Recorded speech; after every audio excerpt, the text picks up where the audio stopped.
guys! So, it's Valentine's Day. It's February 14. Ay, ang gulo ng likod. And magdi-date kami ni Blake. He made me flowers. Alis na kami, punta na kaming pub. Ay, pub. Festival. Bye-bye. Ito na kami sa festival.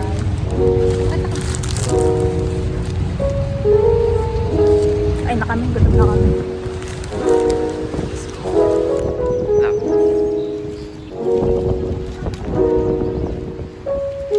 Bakit lighting?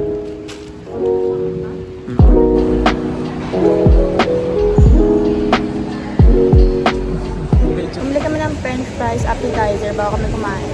Kasi marami kami kakainin, kaya kailangan hindi kami gutom na ba.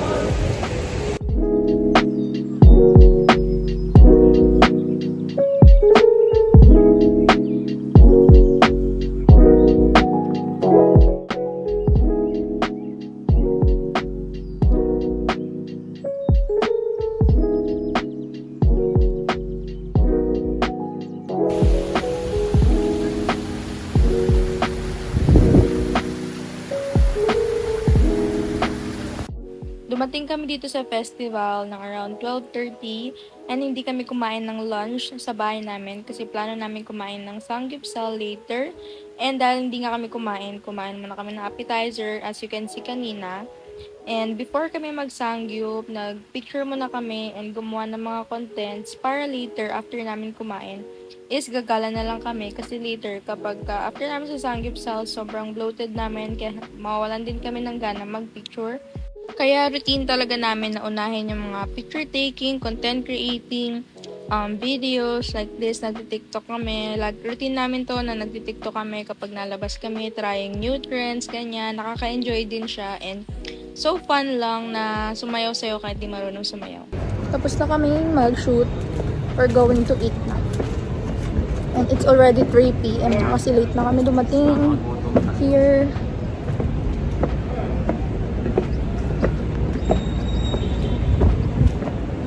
We're eating here sa All For You, Unli Grills and Shabu Shabu. Lagi namin ito nadadaanan kapag pauwi na kami galing here sa festival. Kaya na-curious kami i-try and ito yung mga dish nila. Ang downside lang is hindi ka pwede pumili and parang meron ng mga ibibigay sa'yo and hihingi-hingi ka na lang ulit ng restock, ganun. And medyo disappointed kami sa place kasi walang aircon and hindi ganun ka ganda yung place and wala lang, for me na 599 yung binayad namin dito, hindi siya sulit for 599. For me lang naman. Kahit yung food hindi lasang fresh and I would rate this 3 out of 10. After namin kumain, we plan to go to Old Moon, yung photo booth dito sa festival. And nadaanan namin itong parang kumakanta na girl and nagandahan kami sa song kaya tumambay muna kami and listen to her. Super ganda ng voice niya and yeah, after that umakyat na kami papunta sa second floor. Dito yung Old Moon, lagi namin itong pinupuntahan pag nagpo-photobooth kami. It's either this or yung The Film here sa SM Santa Rosa. So ayan, may free video sila and soft copy ng photo sa internet. Show me what you're seeking, I won't take you up all night. There's no such thing as time. Oh, I know that there's a secret, something that you're keeping in disguise. So we close our eyes. There's no such thing as time. I'm looking anywhere that I can find. My focus is somewhere in the sky.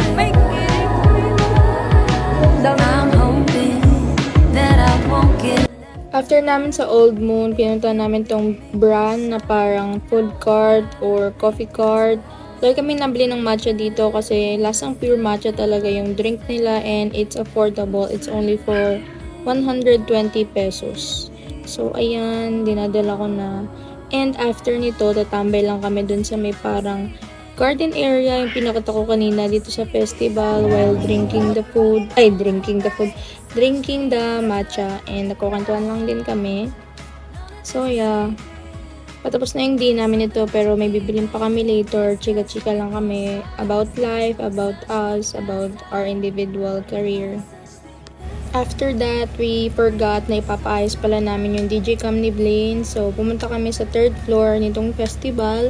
And tinanong namin kung magkano paayos nito. And pinaayos na rin namin kahit mahal. It's 1.8 ata.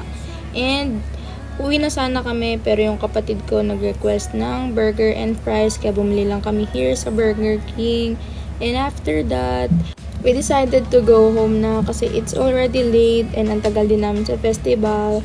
And wala na rin kami ibang gagawin, kaya sumakay na kami here sa shuttle na napakamahal na pamasahe, 80 pesos papuntang Binyan, and sasakay pa kami ng jeep after. So that's our simple celebration of Valentine's Day. Thank you so much for watching. Bye!